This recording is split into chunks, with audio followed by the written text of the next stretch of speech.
Good morning mga kapatid dyan sa KYMC. And nawa ngayong araw is muli mabahagyan ko kayo ng mga salita ng Panginoon. At sa mga nanonood sa atin online, hopefully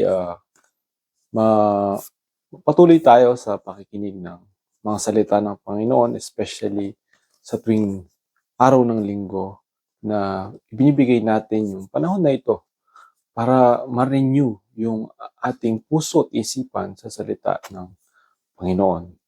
So bago tayo magsimula, nais ko kayong anyayahang makipagbukas ng inyong Biblia sa aklat ng unang Juan, 1 John chapter 3. 1 John chapter 3. Kung meron kayong Bible, i-open nyo sa 1 John chapter 3. And magmula sa verse 1 hanggang verse 9. Mula sa verse 1 hanggang verse 9. Pero pagpapauna ko na sa inyo na mamaya, yung verse 10 hanggang 24 ay sabay-sabay nating babasahin. Kaya kung may pa-flash nyo yan sa screen mamaya, and sabay-sabay ninyo mababasa siya sa simbahan, is mas mabuti. Pero bago yun, basahin muna natin yung ating mapag-aaralan ngayong linggong ito. So sa 1 John chapter 3 verse 1 hanggang 9, itong sabi, tayo tayong lahat and sabay-sabay natin basahin. Sa verse 1, itong sabi, tingnan ninyo kung gaano kalaki ang pag-ibig sa atin ng Ama. Tinatawag niya tayong mga anak ng Diyos at yan ang totoo. Ito ang dahilan kung bakit hindi tayo nakikilala ng mga makasanlibutan. Hindi nila kinikilala ang Diyos. Sa verse 2, minamahal, anak tayo ng Diyos ngayon, ngunit hindi pa nahahayag ang magiging kalagayan natin. Ngunit alam nating sa pagparitong muli ni Kristo, tayo matutulad sa Kanya. Sapagkat makikita natin kung sino talaga siya. Kaya't ang sino mang may ganitong pag-asa ay nagsisikap na maging malinis ang pamumuhay tulad ni Kristo. Ang bawat nagkakasala ay lumalabag sa kautusan ng Diyos sapagkat ang kasalanan ay paglabag sa kautusan. Nalalaman ninyong naparito si Kristo upang pawiin ang ating mga kasalanan at siya'y walang kasalanan. Ang nananatili sa Kanya ay hindi nagpapatuloy sa pagkakasala. Ang sino mang nagpapatuloy sa pagkakasala ay hindi nakakakita ni nakakakilala man sa Kanya. Mga anak, huwag kayong padaya kanino man. Ang sino mang gumagawa ng matuwid ay isang matuwid tulad ni Kristo. Ang nagpapatuloy sa pagkakasala ay kampon ng dyablo, sapagkat sa simula pa ay gumagawa na ng kasalanan ang dyablo. Kaya't naparito ang anak ng Diyos upang wasakin ang mga gawa ng dyablo. Ang tinanggap ng Diyos bilang anak niya ay hindi nagpapatuloy sa pagkakasala, sapagkat nananatili sa kanya ang buhay na galing sa Diyos. At dahil ang Diyos ang ama niya, hindi siya maaaring magpatuloy sa pagkakasala. Sige, manalangin tayo. Ama namin sa langit, muli salamat po sa dakilang araw na ito, Ama, na ibinigay niyo sa amin, Panginoon, upang makapakinig muli ng iyong mga salita. Nawa, Lord, sa kapangyarihan ng iyong banal na Espiritu, ikaw nawa, Lord, ang kumilos, Panginoon, sa pagbabahagi ng salita ngayong oras na ito, Panginoon. At maging sa mga makikinig, Lord, ipuin mo yung kanilang puso at isip na mabuksan ito, Panginoon, sa pangunawang espiritual, sa gabay ng banal na Espiritu, maging kalakasan, Panginoon, ang kanilang maririnig. At tumanim po ito, Panginoon, at magrema sa kanilang puso't isip at sa kanilang buhay, Panginoon, nang sa gayon dalhin nila, Panginoon, sa araw-araw nilang paglalakbay, sa pananampalataya at pananalig sa iyo, Ama, upang lubos, Panginoon, na may taas at may dakila, maluwalhati pa namin ang iyong pangalan. Maraming salamat, Lord, sa iyo lang lahat ng papuri at kataasan, Panginoon, sa pagbabahaging ito. In Jesus' name, Amen. Sabi sa 1 John 3, verse 1, tignan ninyo kung gaano kalaki ang pag-ibig ng Diyos sa atin. Tinatawag niya tayong mga anak ng Diyos at yan nga ang totoo. Ito ang dahilan kung bakit hindi tayo nakikilala ng mga makasanlibutan. Hindi nila kinikilala ang Diyos. Ngayon, paano ba natin masasabi na tinawag tayong mga anak ng Diyos? Paano ba natin malalaman na tinatawag tayo ng Diyos na isa sa mga anak niya? So malalaman natin yan doon sa unang sinabi dito ng talata. Ang sabi niya, tingnan ninyo kung gaano kalaki ang pag-ibig sa atin ng Ama. Sabi rin sa 1 John chapter 5 verse 3, sabi niya, ito daw yung pag-ibig ng Diyos. Yung sundin natin yung kanyang mga utos. This is the love of God, sabi niya ni John sa chapter 5.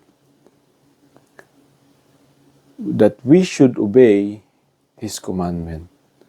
Kung maalala ninyo, kung ano yung commandment ni Jesus Christ nitong New Testament na sinare ko na sa inyo last time, ang sabi niya ng Bible, this is my commandment, sabi ni Jesus Christ, that you should love one another as I have loved you.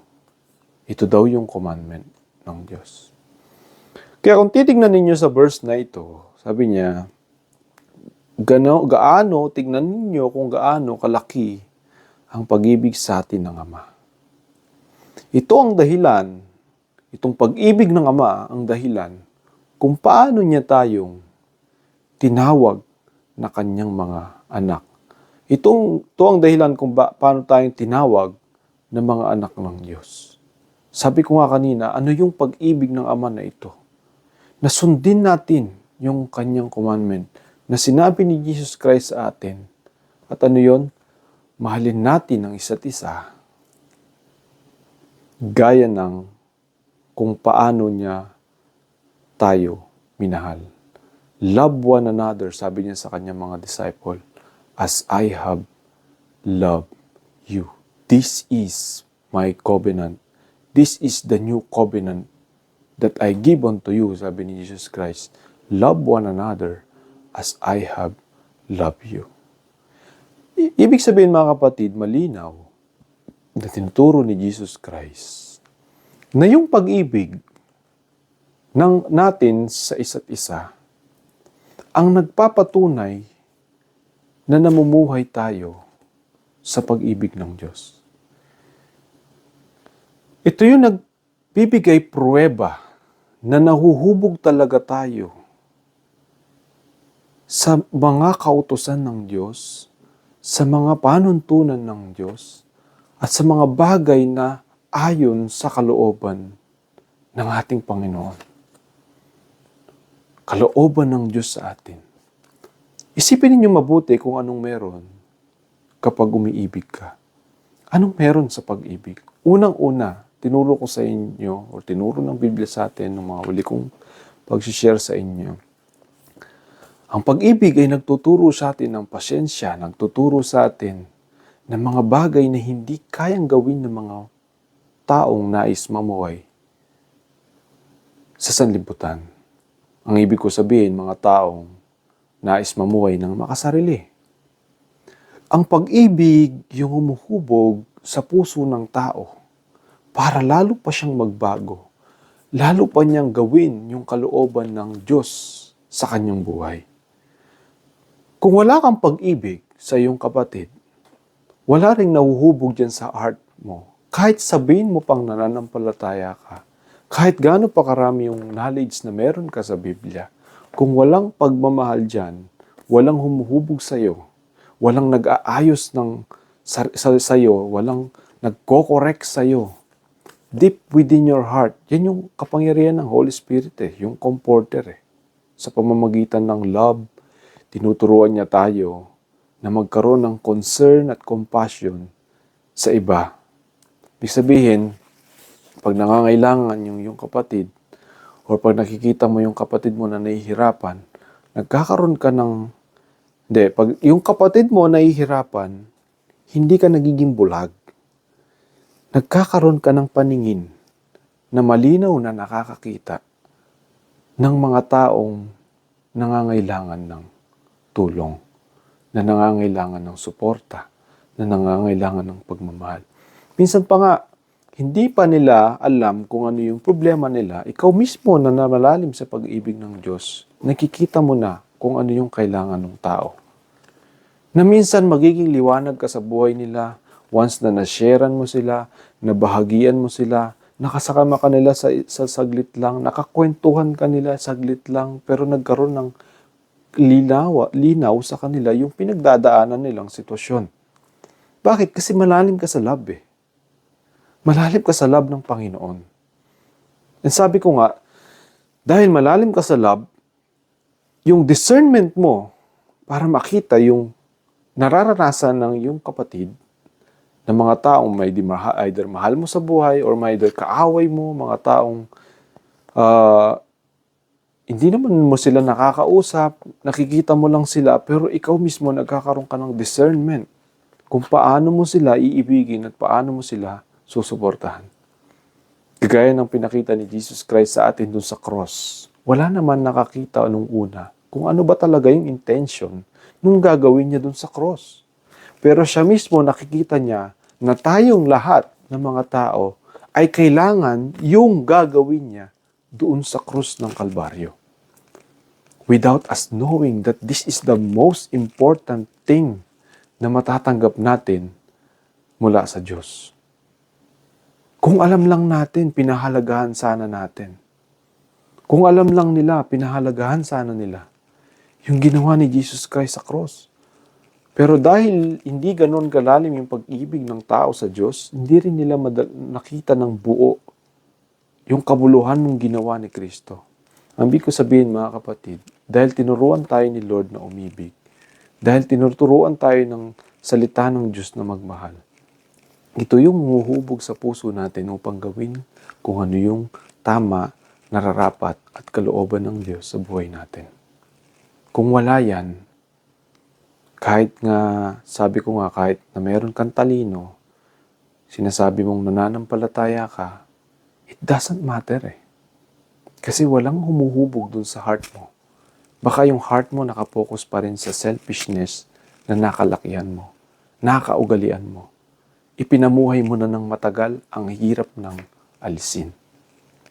Tapos daladala mo sa iyong pananampalataya, wala ka pa rin pagmamahal, wala ka pa rin Oo, naranasan mo yung pag-ibig ng Diyos, pero ayaw mong iparanas sa mga taong nangangailangan din ng pag-ibig niya sa pamamagitan mo. At least pagpagamit ka sa Diyos, pero hindi mo yun ginagawa. Amen? Kaya nga sabi dito ng verse, sabi niya, tingnan ninyo, sabi niya, gaano kalaki ang pag-ibig sa atin ng Ama. Sa pamamagitan ng pagsunod sa pag-ibig ng Ama, na ibigin natin yung ating mga kapatid na inutos at binigay sa atin ni Jesus Christ, binigay niya sa kanyang mga disciples, sa mga taong pinahayag niya yung kanyang salita. Naging malinaw sa atin kung gaano ngayon kalaki yung pag-ibig sa atin ng Ama. At dahil doon, sabi ng Biblia dito, tinatawag niya tayong mga anak ng Diyos. Kaya nga, kung malinaw sa iyo yung sinishare ko sa inyo ngayon, malinaw din sa iyo na kasama ka sa mga tinatawag na anak ng Diyos. At yan nga ang totoo, sabi ng Biblia. Ito ang dahilan, sabi niya, kung bakit hindi tayo nakikilala ng mga makasanlibutan. Ano naman ibig sabihin nito? Bakit nga naman hindi nakikilala ng mga makasanlibutan itong ganitong klaseng O tayong mga Kristiyano na gumagawa nito. Ang ibig sabihin nito, mga kapatid, na nandyan, yung mga taong makasanlibutan, iba yung focus ng life nila.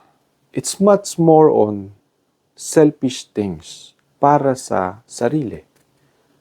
Lahat ng bagay na ginagawa mo, meron ka mang ginagawa para sa iba.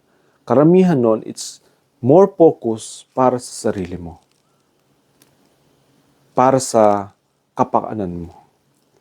Or maybe, even mga bagay na wala namang kabuluhan pero ini-enjoy mo para sa'yo. Kasi wala kang time or maybe hindi ganun kalalim yung pag-ibig mo sa iyong kapwa or sa mga taong pwede ka naman talagang maglingkod. Magpagamit sa Diyos para gamitin naman ni Lord yung buhay mo sa kanila. Paglingkuran mo yung Diyos sa pamamagitan ng paglilingkod mo sa iba. Ayaw gawin yun ng maraming tao. Madalas hindi yan ang typical na gawain ng tao. Ang typical na gawain ng tao, lahat ng gagawin kong pagtatrabaho, pagpapagal, pag-aaral sa buhay ko ay para sa sarili ko. Sa kauunlad ko, sa status ng buhay ko, or maybe sa status ng pamilya ko, lahat yun para doon. Hindi naman sana masama, pero alam mo yung hindi ka nagpapagamit sa Diyos at wala ka man lang kahit kaunting pag-ibig sa iyong kapwa. Dahil naging sarado na yung puso ng tao, na na-focus masyado sa sarili niya, hindi ka naman masama, hindi ka naman gumagawa ng sobrang hindi ka naman pumapatay, hindi ka naman nagda-drugs, hindi ka naman nagnanakaw, nagiging normal ka lang na tao. Pero ang point dito is sino yung mga anak ng Diyos is yung mga taong namumuhay sa pag-ibig niya. Pag-ibig niya at pag-ibig nila sa kanilang kapwa o sa mga taong nangangailangan ng pagmamahal. Yun ang tinutukoy nga dito, na hindi ito ang dahilan kung bakit hindi na tayo nakikilala ng mga makasanlibutan. Hindi nila kinikilala yung pamumuhay natin bilang isang tamang pamumuhay or matuwid na pamumuhay or maayos na pamumuhay. Masyadong mapagbigay. Masyadong mahirap gawin. Masyadong hindi para sa sarili ko, kundi para sa iba. Napakahirap na isipin. Bakit hindi na lang sa sarili ko? Bakit sa iba pa? Kaya ang hirap kilalanin ng ganitong pamumuhay. Kaya nga, nilinaw din ng Biblia dito, itong ganitong klaseng pag-ibig, or yung focus, yung pamumuhay na masyadong makasanlibutan, at hindi nakikilala yung pag-ibig ng Diyos. Ang dahilan kung bakit ganun yung pamumuhay nila, is hindi nila kinikilala. Sabi ng Biblia, hindi nila kinikilala ang Diyos. Maybe. Marami sa panahon nga ngayon. Pwede nating masabi na nakikinig sila ng salita ng Diyos. Na tutuwa sila sa salita ng Diyos. Nararamdaman nila yung presensya ng salita ng Diyos. Pero pagdating sa pag-ibig, pagdating sa pagkakaloob, pagdating sa pagtulong sa kapwa, pagdating sa pagmamahal o paglilingkod, pag-aalay ng sarili o pagbibigay ng sarili sa Diyos, doon na nagkakaroon ng hindi talaga nila kinikilala ang Diyos. Nasabi sa verse 2, mga minamahal, anak na tayo ng Diyos ngayon. Ngunit hindi pa nahahayag ang magiging kalagayan natin. So, wala tayong dapat ipangamba kung yung estado ng ating buhay ay hindi man masyadong mapahalagahan natin. Ang mahalaga, ano man yung ginagawa natin, may kinalaman yung Diyos doon. At pangalawa, may kinalaman yun upang ibigin natin yung ating mga kapatid. Meron tayong pagtulong na ginagawa. Meron tayong paglilingkod na ginagawa. Ano naman kung pagyamanin ka ng Diyos? O ano naman kung paghirapin ka ng Diyos? It doesn't matter kung mayaman ka or mahirap ka. Ang tanong kung meron ka bang iniibig? Meron ka bang minamahal? Nauhubog ba ng pagmamahal mo sa iyong kapatid yung buhay mo? Nauhubog ba sa pagmamahal mo ng ibang tao yung buhay mo? Nagiging maayos ba yung pamumuhay mo? O nagiging nahuhubog ka ba ng salita ng Panginoon sa pamamagitan ng pag-ibig mo sa iyong kapwa? Sabi niya, ngunit hindi pa nahahayag ang magiging kalagayan natin. So, yun naman yung kinakatuwa. Hindi man pa ito nahahayag, pero malaki yung ating pag-asa na kapag dumating si Jesus Christ, mahahayag yung mga bagay na ito. Na yung buhay na meron tayo, yung buhay na pinagpukusan natin ng maraming bagay sa buhay natin, is nagkaroon talaga ng kabuluhan. Akala natin minsan walang kabuluhan dahil masyadong nakapokus sa iba, masyadong nakapokus sa pagbibigay, masyadong nakapokus sa lagi kang nawawalan, hindi ka nagkakaroon, pero nagkakaloob ka, lagi kang naglalabas. Na minsan nakala mo sa buhay mo walang kabuluhan o walang katuturan, pero matuwa tayo na sa pagdating ni Kristo, makikita natin ng buo yung kabuluhan ng mga bagay na ito. Ngunit alam natin, sabi ng verse 2, na sa pagparitong muli ni Kristo, tayo'y matutulad sa Kanya. Sapagkat makikita natin kung sino talaga siya. Diba? Wow! Napaka-amazing mga kapatid.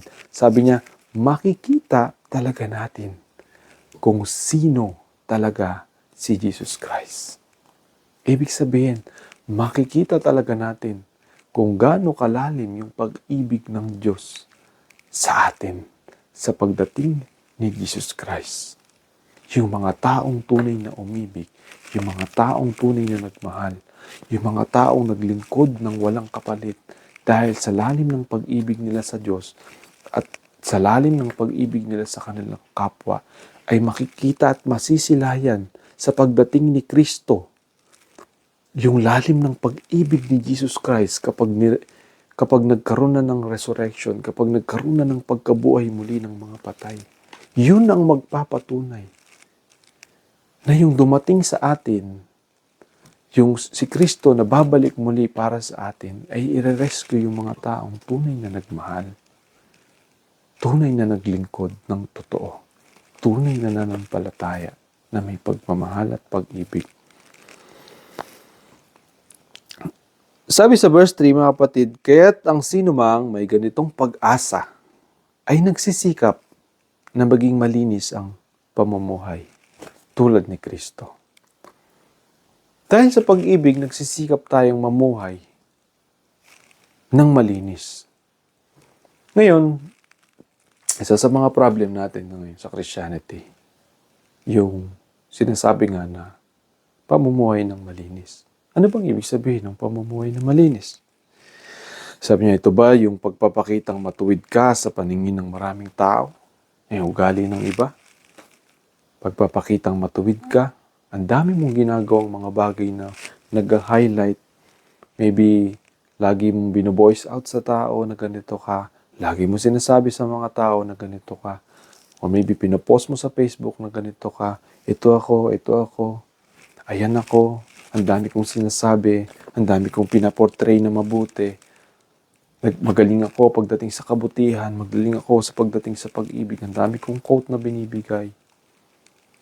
Alam mo yun, yung pagmukain yung sarili mong matuwid ka sa harapan ng iba is typical na ugali ng mga tao. Ano pa, o makitang panay basa ka ng Biblia, di ba? Magpakitang nag-a-attend ka lagi sa simbahan, nagsasalita ka ng mga bagay na pampabango sa'yo. Diba? Parang kapag haharap ka sa iba, tatayo ka sa iba, gusto mo, may sasabihin ka. At yung sasabihin mo, gusto mo, magmukha kang something na hindi pa naman ikaw yon, hindi mo pa naman yun pinagdaanan, hindi ka naman nahubog talaga doon, pero pinapakita mong yun ka. Pero pagkatapos mong magsalita, hindi ka talaga ganon. Hindi talaga yun yung personality na meron ka.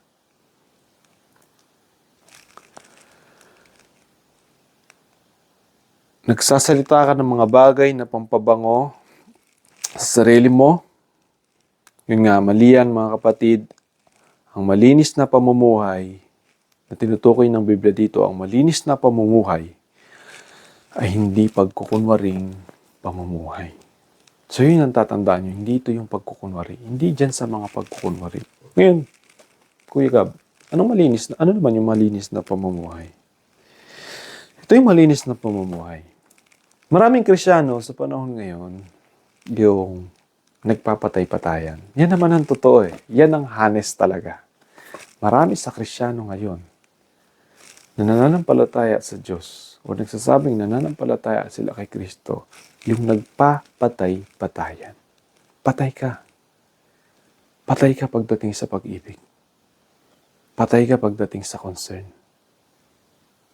Pag walang ibang nakakakitang tao, yung iba, pag may mga nakakakitang tao, mapagbigay ka. Pero pag wala kang nakikita, walang nakakakita, kahit may nangangailangan, patay ka. Hindi mo nakikita yung kailangan ng iba kung hindi sasabihin sa'yo. Hindi ka magbibigay kung hindi ma-highlight yung pangalan mo. Hindi ka magkakaloob kung hindi nila kilala or hindi ka magkakaroon ng posisyon or ng katayuan doon sa simbahan na pag tumayo ka, alam nila, itong si ano, ito si ganyan, yan, yan. Kailangan ganun bago ka magbigay.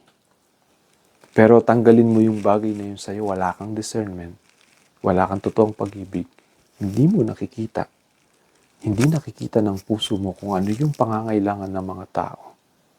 Dahil hindi ka naman talaga buhay pagdating sa pag-ibig. Yung nga sinasabi ko, maraming Kristiyano sa panahon ngayon ang nagpapatay-patayan. Dahil patay ang kanilang pag-ibig, patay din ang kanilang mga puso. Patay yung kanilang discernment. Patay yung kanilang pagmamahal sa kanilang mga kapatid. Pag may nangangailangan, hindi nila alam. Pag may nagsasuffer, hindi mo nakikita. Not unless i-voice out ng simbahan, i-announce. Pag ina-announce yan, nalalaman ng lahat eh. Kasi pag ina-announce, nagtatawag ng atensyon yung church. Ay si ganito, merong pinagdadaanan na ganito. Ay si ganyan, merong pinagdadaanan na ganyan. Doon malakas magbigay yung mga tao. Bakit? Kasi kapag nagbigay ka at that moment, maririnig kung sino yung nagbigay. Maririnig yung pangalan nung nagbigay. Mapipraise eh. Pero alam niyo yung mga taong tunay na nakakarinig, yung hindi pa ina-announce sa simbahan, alam na nila kung sino yung tutulungan. Kasi every now and then, every time, all the time, bukas yung heart nila para makakita. Bukas yung discernment nila. Yan na yung buhay nila. Yan na yung buhay na mayroon sila yung umibig at umibig at umibig dahil sa pag-ibig ng Diyos sa kanila.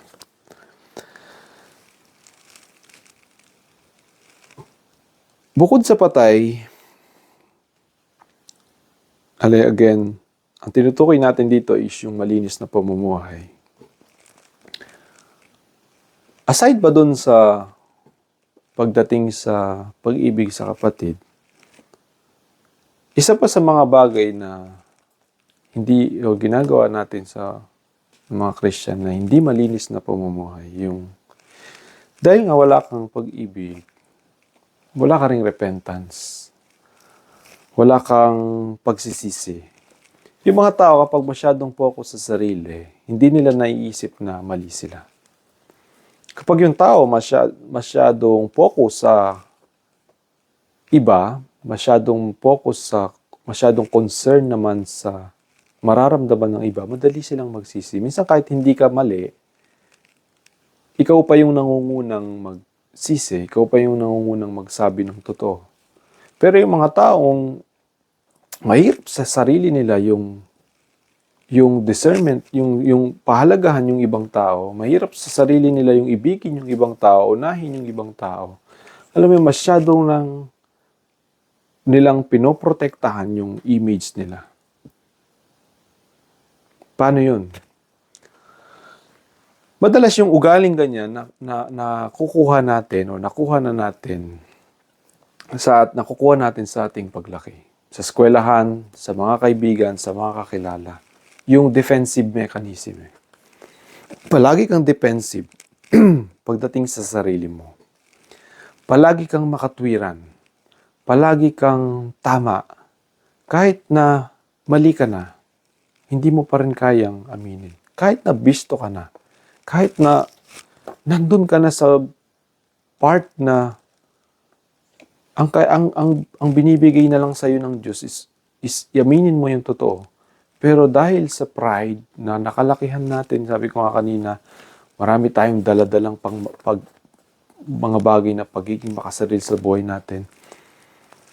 Dahil dun sa pride, dahil dun sa ego, hindi mo kayang mag-repent.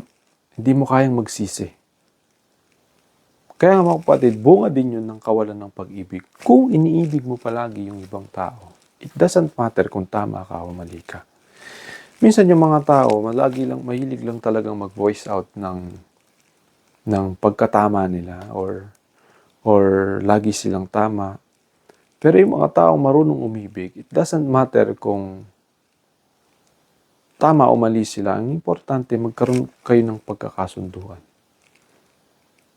Na minsan naman talaga nagkakaroon dyan ng pang-aabuso at mahirap kapag within sa ating magkakapatid, kung meron kang ugali na i-take chance yung pagiging mabait ng kapatid mong Kristiyano, tanggalin mo yung ugaling yan. Pag-aralan mo mabuti ito. Pakinggan itong mabuti. Kung meron kang ugali na i-take advantage yung kabutihan ng kapatid mo, lalo na sa pagiging understanding ng mga tao, ng iyong kapatid, pagiging maunawain. Dahil maunawain yung kapatid mo, magaling kang magsinungaling.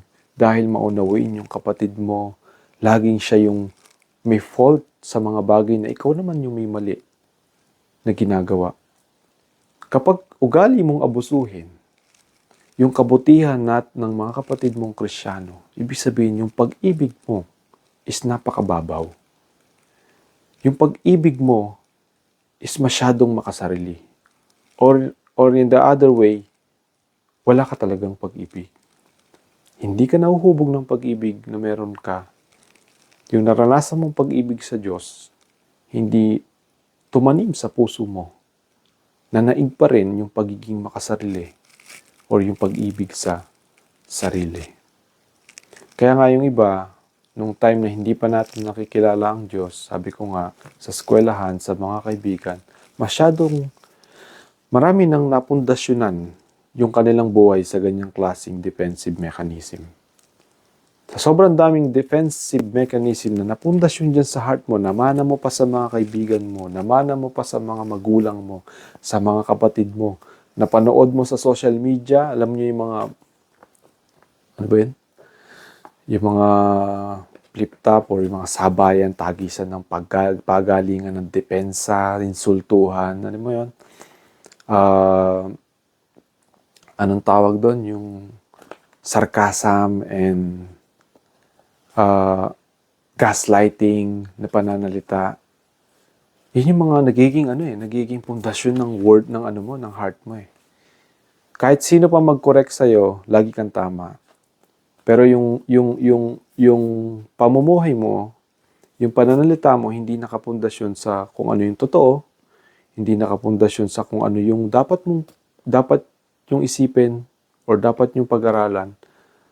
Yung focus ng pananalita mo nakapokus sa pang-gaslight, sa sa sarcasm, sa mga bagay na wala naman talagang kinalaman sa issue and madalas pinepersonal mo yung sitwasyon.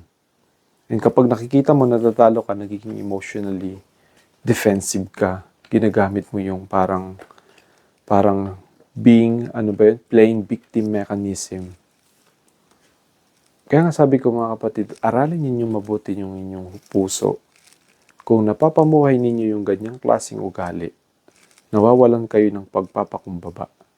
Pag nawawalan kayo ng pagpapakumbaba, lalong nagiging mahirap para sa inyong i-overcome yung ganyang klaseng way ng pangangatwiran. Ibig sabihin, sarado yung inyong puso na ibigin yung kahit sino mang makausap ninyo, or sarado yung inyong puso para magsisi. Sabi ko kanina, walang repentance. So isa yan sa tinutukoy dito ni Kristo na nagsisikap, kaya't ang sino mang may ganitong pag-asa ay nagsisikap na maging malinis ang pamumuhay.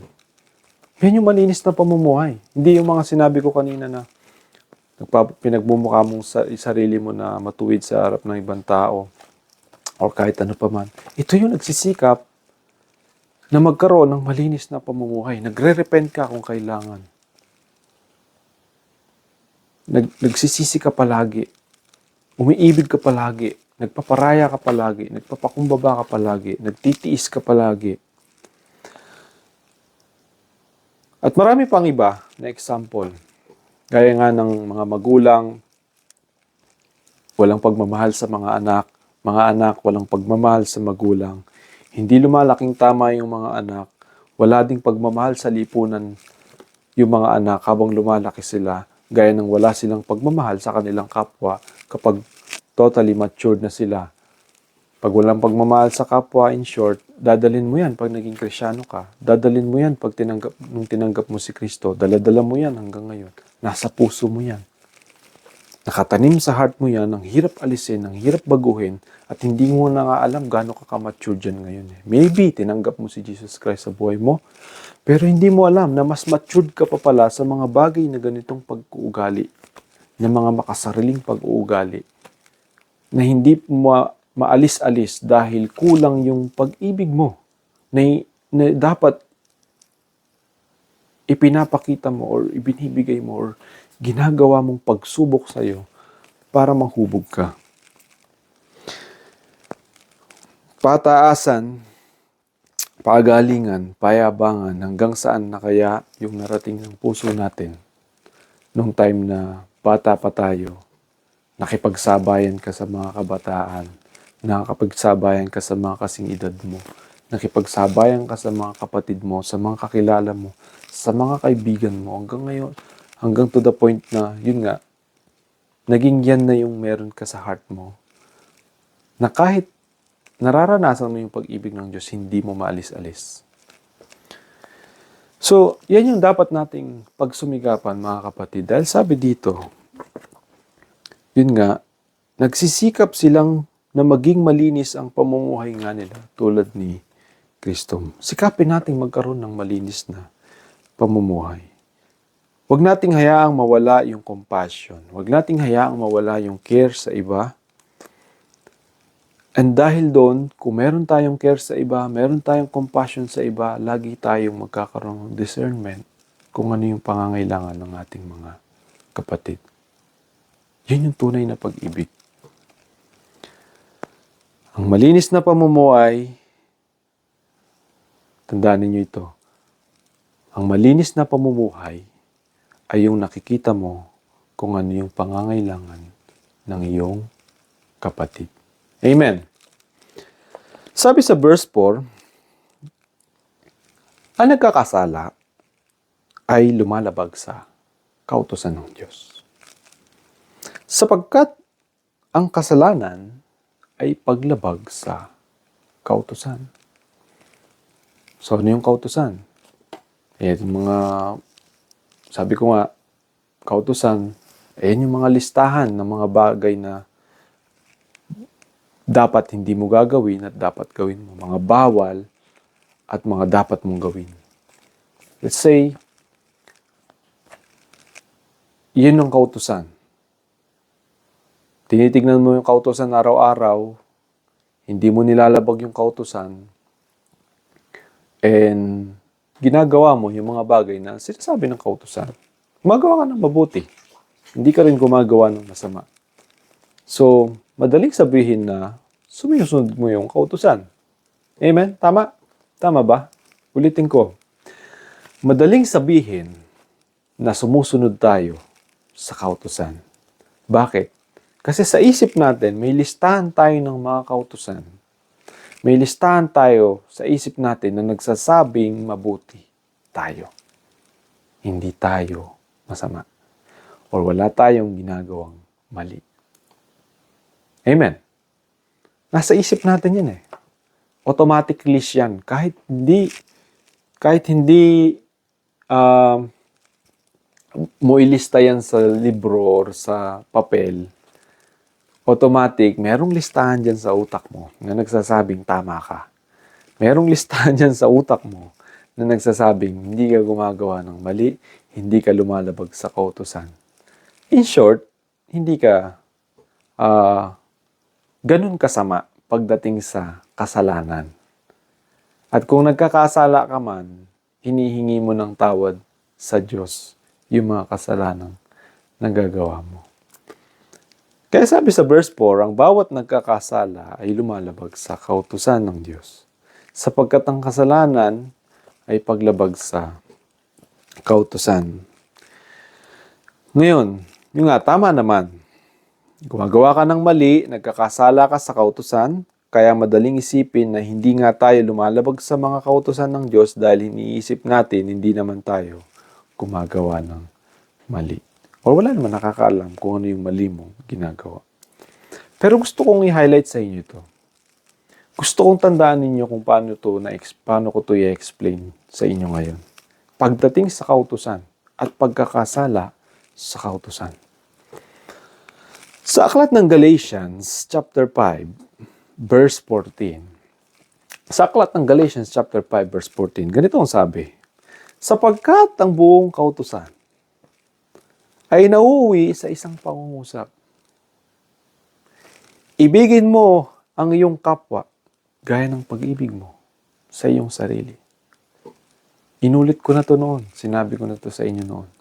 O sinabi na ng Biblia sa atin to ng paulit-ulit sa iba't ibang pahina ng Biblia, paulit-ulit na binabanggit yung ibigin mo ang iyong kapatid, ibigin mo ang iyong kapwa gaya ng iyong sarili. Pero dito sa Galatians, sinabi niya, ang buong kautusan ay nauuwi sa isang pangungusap. Sabi niya, ibigin mo ang iyong kapwa gaya ng pag-ibig mo sa iyong sarili. Ang ibig sabihin nito, mga kapatid, kung wala kang pag-ibig sa iyong kapwa, nagkakasala ka sa buong kautusan. Amen? Ang taong walang pag-ibig, yun yung tunay na nagkakasala sa buong kautusan. Kung ikaw ay Kristiyano at tinanggap mo na talaga si Kristo sa buhay mo at wala kang pag-ibig, huwag mong asipin na hindi ka nagkakasala porket lagi kang gumagawa ng mabuti, porket lagi kang gumagawa ng pakitang tao, na ito yung nakikita ng tao sa iyo, ito yung na-perceive nila sa iyo kasi yan yung araw-araw mong pinapakita sa kanila. Yan yung image na pinoportray mo sa kanila. Na akala mo sumusunod ka, akala mo mabuti ka. Pero deep within, makinig ka sa sinasabi ng banal na Espiritu sa puso mo. Kung wala kang pag-ibig, kung wala kang pagmamahal sa iyong kapatid, kung sinasabi ng Biblia na yung buong kautusan ay nauuwi sa isang pangungusap at yun ay yung ibigin mo ang iyong kapwa gaya ng iyong sarili at hindi mo yun nagagawa, hindi na mahalaga kahit nagkakasala ka sa isang kautusan. Ang point doon, dahil hindi ka umiibig, para mo na rin sinabing nagkakasala ka sa lahat ng kautusan. Dahil ang tunay na kautusan ay yung pag-ibig sa ating kapwa. Doon nagkakaroon ng malinaw or kalinawan sa atin. Yung sinabi ng verse 4 dito na ang bawat nagkakasala or ang sinasabi niya, ang sino mang hindi umiibig ay lumalabag sa kautusan ng Diyos. Sapagkat ang kasalanan ay paglabag sa kautusan. Ang kawalan ng pag-ibig sa kapwa ay paglabag mismo sa kautusan na nagsasabing or nasa-summarize sa isang pangungusap, which is yung ibigin natin yung ating kapwa or ibigin natin yung Diyos ng buong puso, ng buong buhay at buong kaluluwa, buong isipan. So yun mga kapatid, yun ang gusto kong maging nalinaw sa inyo na pagdating sa kautusan, hindi ito yung may 10 kautusan, nagkasala ka dun sa 4, lumabag ka sa kautusan. Ang tunay na paglabag sa kautusan is yung kawalan ng pagmamahal at pagiging makasarili. The more na nawawalan ka ng pagmamahal sa iba, the more na masasabi mong, hello, lalo kang lumalabag sa kautusan. Nagkakasala ka sa kautusan noon pa lang.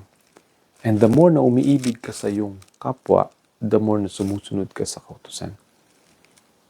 At kung ang focus ng tao yung pagiging makasarili, wala siyang pag-ibig, kahit na sinasabi niya siya'y Kristiyano, kahit na sinasabi niya siya'y mananampalataya, kahit sinasabi niya siya'y tumanggap na kay Kristo, kung wala siyang pag-ibig, wala siyang pagmamahal, nagiging makasalanan siya o kasalanan, walang kabuluhan o hindi niya talaga nakikilala ang Diyos sa buhay niya na nagbigay ng pag-ibig sa Kanya.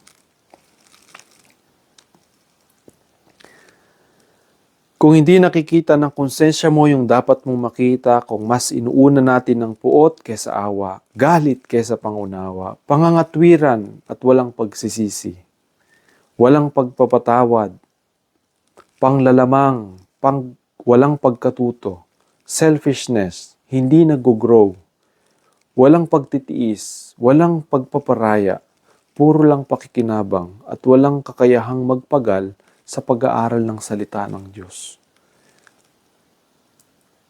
Yun yung mga bagay na dahilan ng kawalan mo ng pag-ibig.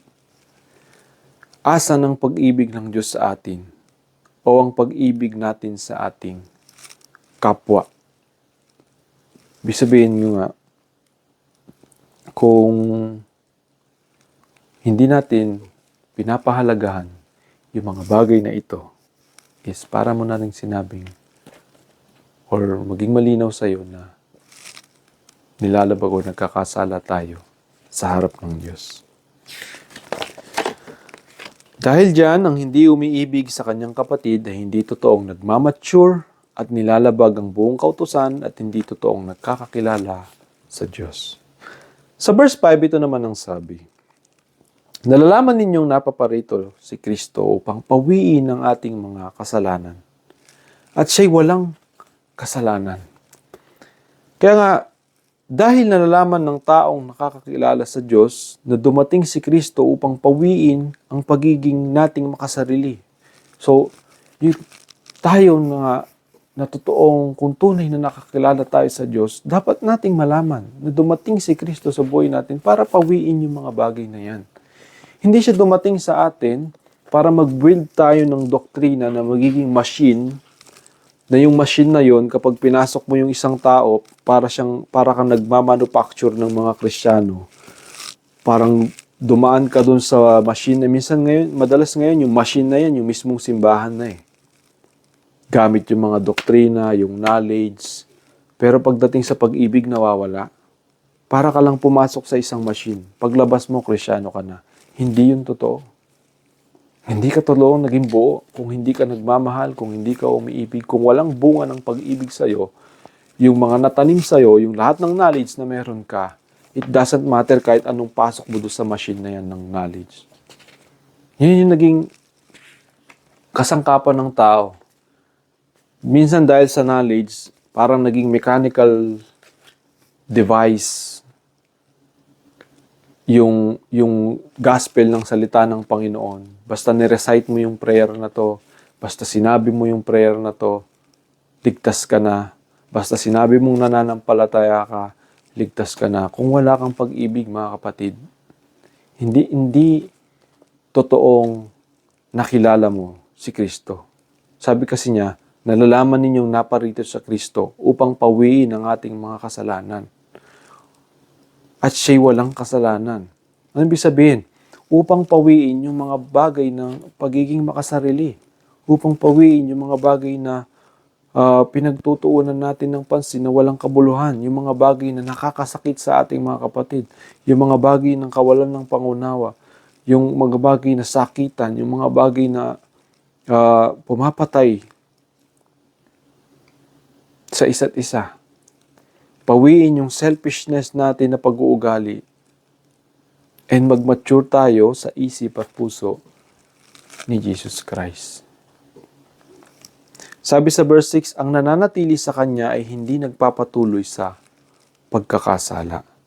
Ang sino mang nagpapatuloy sa pagkakasala ay hindi nakakita na ni nakakilala man sa Kanya. So malinaw dito mga kapatid, ang sabi niya, ang nananatili sa Kanya ay hindi nagpapatuloy sa pagkakasala. Or hindi nagpapatuloy sa pagiging makasarili. Yan ang nagbubunga ng kasalanan. Yung pagiging makasarili. Pag wala kang minamahal, hindi mo hinahandog yung buhay mo sa kahit kanino. Or hindi mo hinahandog yung buhay mo sa Diyos. Nagmahantong yung buhay mo sa mga bagay na walang kabuluhan. Mga bagay na focus sa pride, selfishness, sobrang makasarili, focus sa desire ng laman. Kapag hindi ka umiibig, pero kapag umiibig ka, meron kang minamahal. Minsan nga kapag meron kang kapatid or kamag-anak na may sakit, doon mo masusukat yung kung saan mo nilalaan yung buhay mo. Hindi mo magawang gumawa. Yung mga tao na kahit sabihin mo lasinggero yan or nagdadrugs yan, pag meron siyang mahal na sa buhay na may sakit, kaya niyang magtiis na hindi uminom. Para lang yung panggastos na ibibigay niya doon sa panginom niya, ipambabayad na lang niya para mapagamot yung taong mahal niya sa buhay. Ang ibig ko sabihin mga kapatid, yung pag-ibig ng tao sa kanyang kapwa, yung lalim ng pag-ibig ng tao sa kanyang kapwa or sa kanyang kapatid or sa kapatiran, ang nagdudulot para sa kanya na lalong magtiis at lalong magbata ng mga bagay na sa mga bagay na walang kabuluhan. Dinidedicate niya yung buhay niya, yung lahat ng ginagawa niya para makapakinabangan sa paglilingkod sa Diyos at paglilingkod niya sa kanyang mga kapatid. Ang nananatili sa kanya ang siyang may malalim na pag-ibig at ang walang pag-ibig ay hindi tunay na nakakakilala sa kanya at namumuhay sa kasalanan. Sabi sa verse 7, mga anak, huwag kayong padaya kanino man. Ang sino mang gumagawa ng matuwid ay isang matuwid tulad ni Kristo. Kaya nga sabi ko kanina, huwag kayong papadaya. Huwag niyong dayain yung sarili. Pagdating naman sa paggawa ng matuwid or sa matuwid na pamumuhay.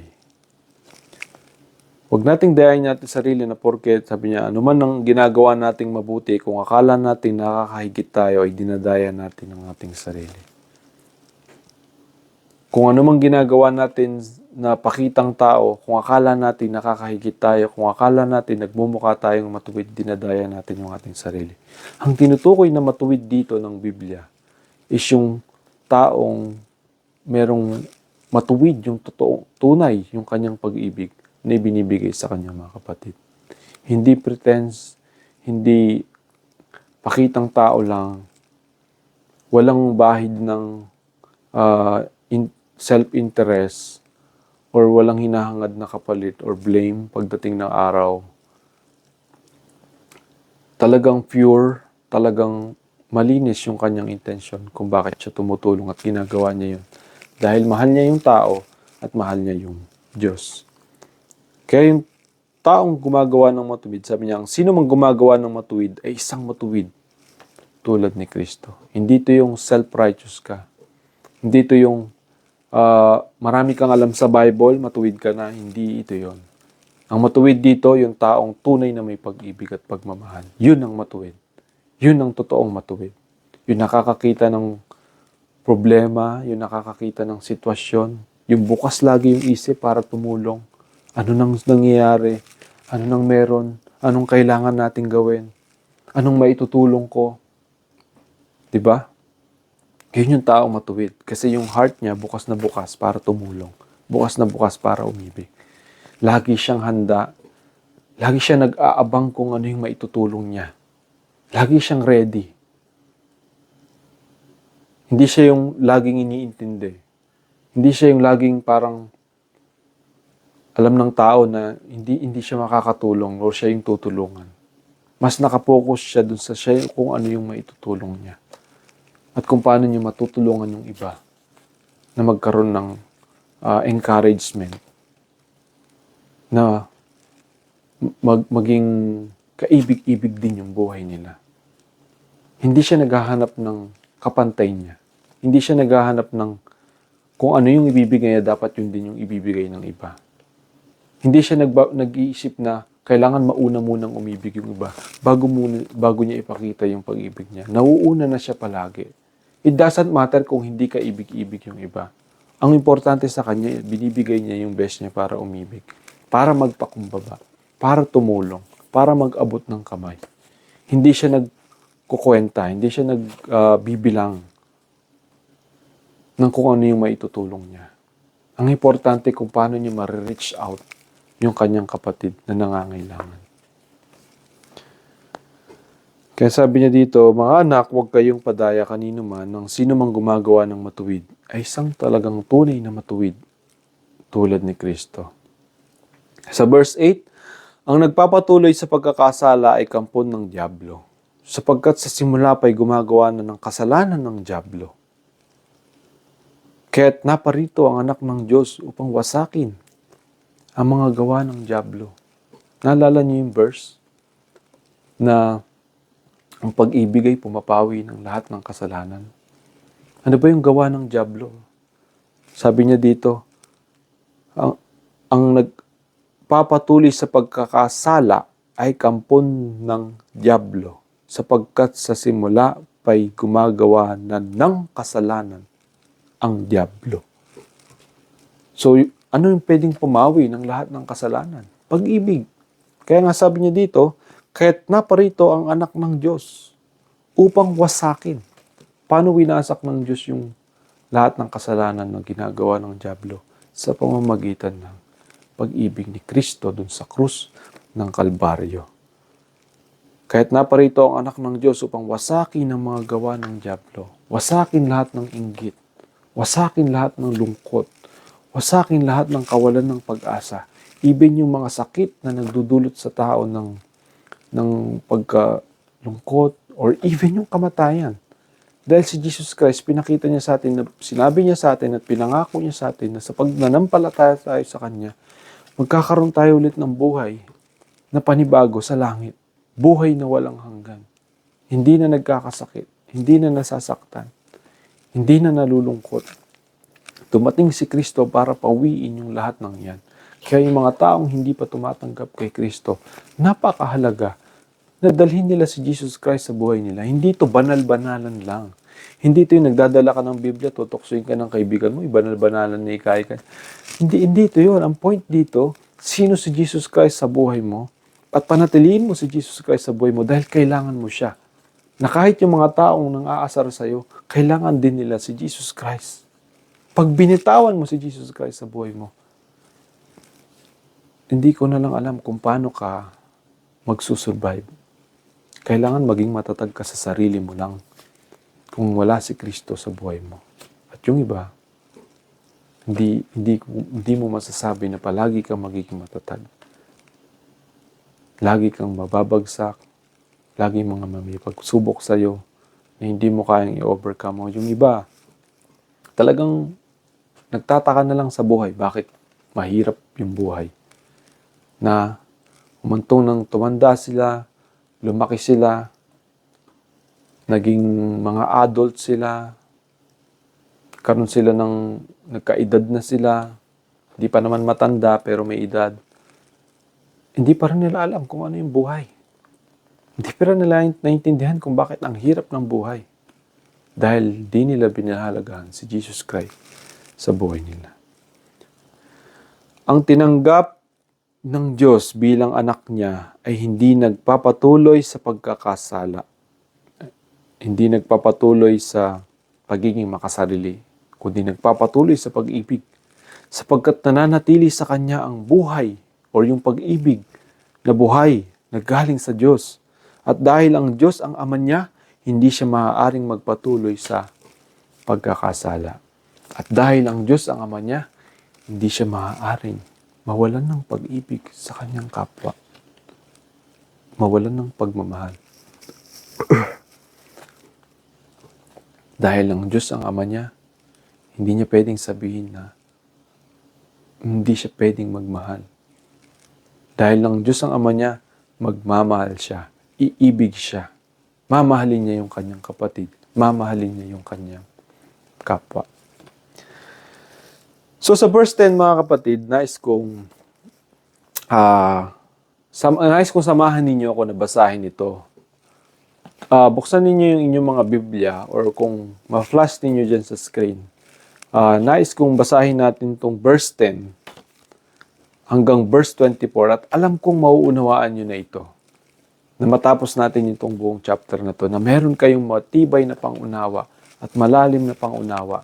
Malalim na pangunawa pagdating sa pag-ibig at pananampalataya ninyo sa Diyos. So samahan ninyo ako. Dahil sa pamamagitan ng pagbabasa na ito ng sabay-sabay, alam kong tatanim lalo ito sa inyong puso at isip. So simulan natin sa verse 10. Ito ang sabi. Sabayan ninyo ako. Dito natin makikilala kung sino ang mga anak ng Diyos at kung sino ang mga anak ng dyablo. Ang sino mang hindi gumagawa ng matuwid at hindi umiibig sa kanyang kapatid ay hindi anak ng Diyos. Verse 11, ito ang mensaheng narinig ninyo sa simula pa. Magmahalan tayo. Huwag tayong tumulad kay Cain, siya'y kampon ng dyablo, pinatay niya ang kanyang kapatid. Bakit? Sapagkat masama ang kanyang mga gawa. Ngunit matuwid ang mga gawa ng kanyang kapatid. Kaya mga kapatid, huwag kayong magtaka kung kinapopotan tayo ng sanlibutan. Nalalaman nating lumipat na tayo sa buhay mula sa kamatayan, sapagkat iniibig natin ang kapatiran. Ang hindi umiibig ay nananatili sa kamatayan. Mamamatay tao ang napupuot sa kanyang kapatid. At nalalaman ninyong ang buhay na walang hanggan ay wala sa mamamatay tao. Dito natin makikilala ang tunay na pag-ibig. Hinihalay ni Kristo ang kanyang buhay para sa atin. Kaya't dapat din nating ialay ang ating buhay para sa kapatiran. Kapag nakikita ng isang may kaya sa buhay ang kanyang kapatid na nangangailangan at hindi niya ito tinulungan, masasabi bang siya'y umiibig sa Diyos? Mga anak, huwag kayong magmahal sa pamamagitan lamang ng salita. Subalit ipakita rin natin ang tunay na pag-ibig sa pamamagitan ng gawa. Dito nga natin makikilalang tayo'y nasa panig ng katotohanan at matatahimik ang ating budhi sa harapan ng Diyos. Sakali mang tayo usigin nito sapagkat ang Diyos ay higit sa ating budhi at alam niya ang lahat ng bagay. Mga minamahal, kung hindi tayo inuusig ng ating budhi, makakalapit tayo sa Diyos na panatag ang ating kalooban. Tinatanggap natin ang anumang ating hilingin sa Kanya dahil sinusunod natin ang Kanyang mga utos at ginagawa ang nakalulugod sa Kanya. Ito ang Kanyang utos. Sumampalataya tayo sa Kanyang anak na Jesucristo at magmahalan tayo gaya ng iniutos ni Kristo sa atin. Last verse, ang sumusunod sa mga utos ng Diyos ay nananatili sa Diyos at nananatili naman sa Kanya ang Diyos. At nalalaman nating nananatili siya sa atin sa pamamagitan ng Espiritong ipinagkaloob niya sa atin. Amen mga kapatid. Nakita ninyo kung ilang beses in-highlight ng mga verse na yan yung pagtungkol sa pag-ibig. Patungkol sa pag-ibig natin sa isa't isa. Na bunga ng pag-ibig ng Diyos sa atin at pundasyon ng ating pananampalataya. So, huwag ninyong kakalimutan yung kahalagahan nito na nawa sa araw na ito ay naituro ko sa inyong mabuti sa pamamagitan ng mga talatang ito, yung mga bagay, mga ilang pang bagay patungkol sa pag-ibig. And kung matuloy man kayo sa inyong discipleship time, ngayong araw na ito, yung schedule ninyo na 4 to 5, kung ma-meet ninyo yan, sa mga nais sa discipleship, nais kung pagbulay-bulayan ninyo yung mga napag-aaralan natin this Sunday. Nais kong i-recall ninyo sa time ng discipleship yung mga napag-aaralan natin na ito this Sunday. Para ang gusto ko, magkaroon kayo ng pagkakaisa, ng pangunawa, magkaroon kayo ng mas malawak na kaunawaan sa mga naalala ninyo, sa mga itinuro ko ngayon pagdating sa pag-ibig. Nang sa gayon, mas lumalim or mas maintindihan ninyo na baka may mga bagay na hindi kayo naintindihan, hindi nyo narinig or na-miss out ninyo para malaman ninyo yung mga pasikot-sikot na patungkol sa pag-ibig ng Diyos. Gamitin nyo yung ating time sa discipleship. Kung di ako available, no, samahan kayo. Yung 1 hour lang na yon or i-record ninyo, gamitin nyo para makipagpalitan ng mga narinig ninyo ngayong araw na ito at makapag-share ng inyong mga natutunan. So, yun nga mga kapatid, maraming salamat and God bless sa inyong lahat dyan sa KYMC and ingatan kayo ng Diyos sa buong linggong ito. So, thank you and glory to God. Let's pray. Manamin sa langit, muli salamat po Panginoon sa oras na ito. Nawa, napupurihan namin ang iyong pangalan Ama sa mga salita na nabahagi ngayong araw na ito. Nawa, naitaas namin ang iyong pangalan. Nawa, naitanim ito sa aming puso, Panginoon, ng buong pag-ibig at pagmamahal, Panginoon. Nararamdaman namin sa iyo sa tuwing pinaparanas mo sa amin, Panginoon, ang iyong presensya. And thank you, Lord, sa iyo lang lahat ng kapurihan at pasasalamat at kalwalatian, Panginoon. Salamat sa dakila mong pangalan Ama. Sa kapangyarihan ng aming Panginoong Yesus, lahat ay magsabi ng Amen and Amen. So maraming salamat mga kapatid. See you again next meeting or next recording. God bless.